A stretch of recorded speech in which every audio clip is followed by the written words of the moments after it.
Welcome to hell. Would you like a drink?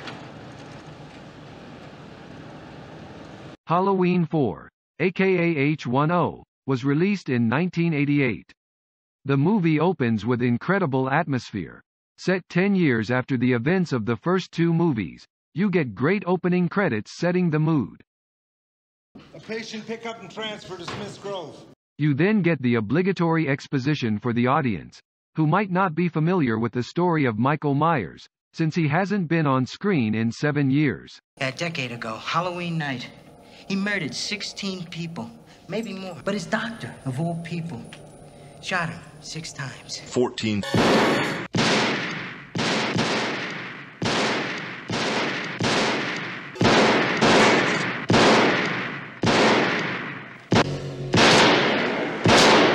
Then he set him on fire. Blew his ass up. Both of them nearly burned to death. I guess he's been in a coma for the past 10 years? Not sure why he still has bandages on his face. He's also muscly as fuck, considering he hasn't done shit in 10 years. The movie is kind of the original requel, or remake sequel, in which it acknowledges the events that came before, but the story and the characters are essentially the same. This one follows the same beats as the original. It opens with a patient transfer that results in Michael Myers' escape. He goes back to Haddonfield and kills some babysitters while Dr. Loomis tries to warn everyone and stop him from killing too many people. This one is a little faster paced though, with some forehead thumb stabbings and nightmare sequences early on. Hello? I don't know. Unless this is a Nightmare on Elm Street. I don't want to see dream sequences in my horror movies. Well, why don't you cry about it? We meet the family we will be following for the next 90 minutes. They include a guy that gets pissed at his wife for dipping his own tie in his own coffee. You're unfucking believable. Not tonight. I've got that date with Brady. You know how important that is. And a stage 5 clinger who thinks she'll never have kids if she blows off one date with Brady. Now, my future relationship, my engagement, my marriage, my children, and your grandchildren have all been wiped out because I have to babysit. This isn't Tom Brady. Chill the fuck out. I don't want to hear any fucking shit, and I don't give a shit. Michael is rocking his Invisible Man disguise, but he can't be killing people in a smock on his special day, so he stabs a mechanic and steals his clothes. I need your clothes. Dr. Loomis is also Detective Loomis, and follows the breadcrumbs of dead bodies to track Michael Myers down to some kind of garage/Abraham Lincoln restaurant. Give me a hell yeah! They have a nice reunion before Loomis resorts to his favorite pastime, opening fire on Michael. I'm gonna blow your fucking brains off! God damn you.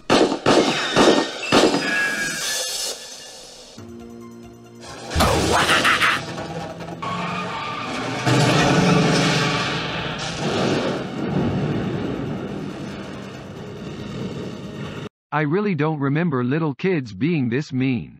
High schooler maybe, but teasing a little girl about her dead mom seems a little much.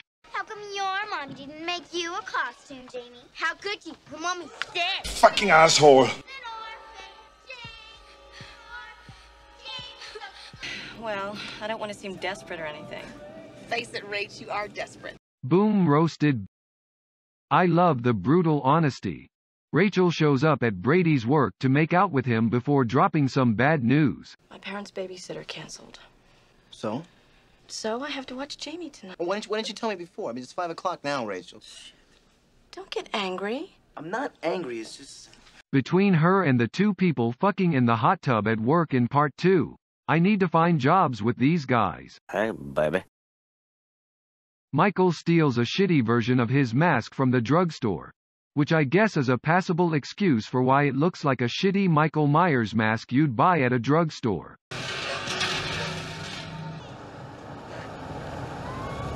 Poor Dr. Loomis has such a smile on his face before literally getting rocks kicked into it. What kind of asshole does that to an old man with a limp on the side of the road? Bon voyage, motherfucker! Reverend Jackson B. Sayre, Dumont County. Dr. Loomis meets Reverend Sayre, his soulmate in the crazy department. Car trouble? Sort of. What the fuck is that supposed to mean? Loomis is not yet totally unhinged like he is in part 5. Cookie woman. You want her! Here she is! Let's play a game. Catch the little girl. But this is definitely a more amped up and crazy version of the character. I tell you, Michael Myers is here, in this town. He's here to kill that little girl and anybody who gets in his way. I will admit, answering the door for a bunch of kids without having pants on is mildly inappropriate.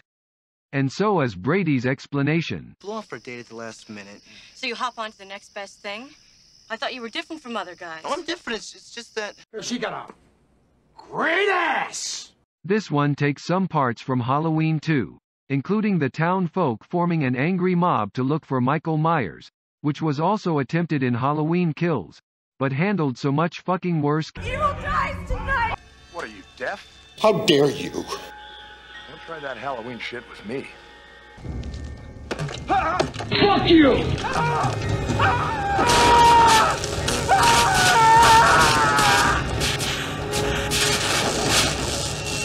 I know he kills the electrical worker to highlight the power going out in Haddonfield, but how far out of his way is that power plant? Is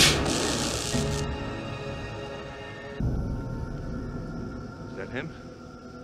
Is that him? Yes. Even though it fucking isn't. Hey, don't shoot! You think he would have learned his lesson after he got Ben Tramer's ass killed.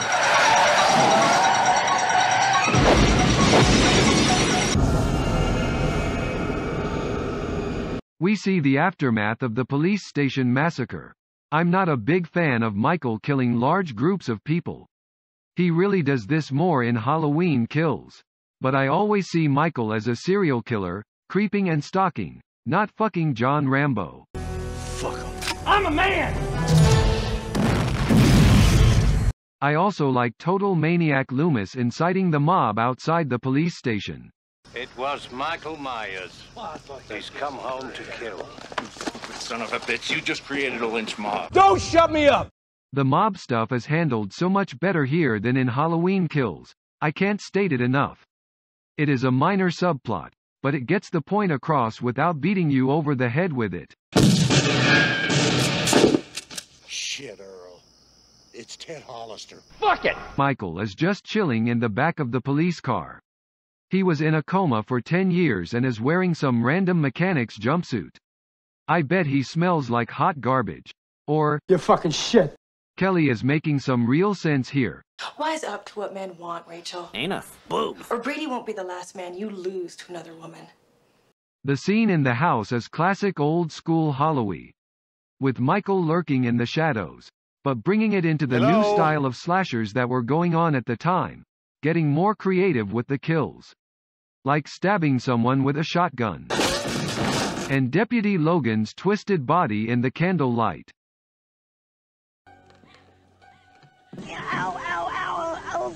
I love this interaction between Brady and Rachel. Metal! God damn it, it's metal! What does that mean? What don't you fucking understand?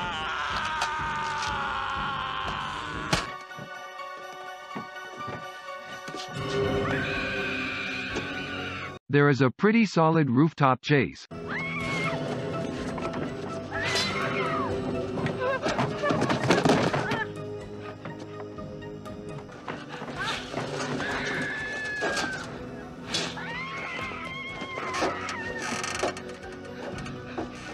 Which transitions to a schoolhouse. For some reason. It could honestly be completely removed. But you get to see a pink mask and blonde-haired Michael Myers for a quick moment. Hello?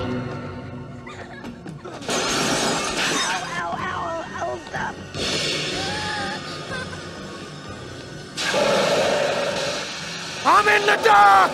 Earl and the boys finally do something smart and decide to take the girls out of Haddonfield. Let's get the hell out! But unbeknownst to them, they have a secret passenger.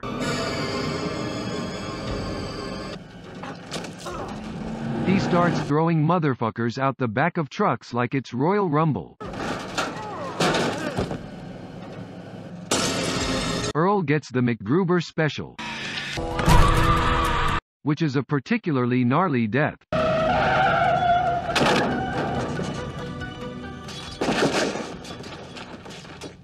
Michael continues to transition into a robot, and does not even move when a truck is barreling down on him.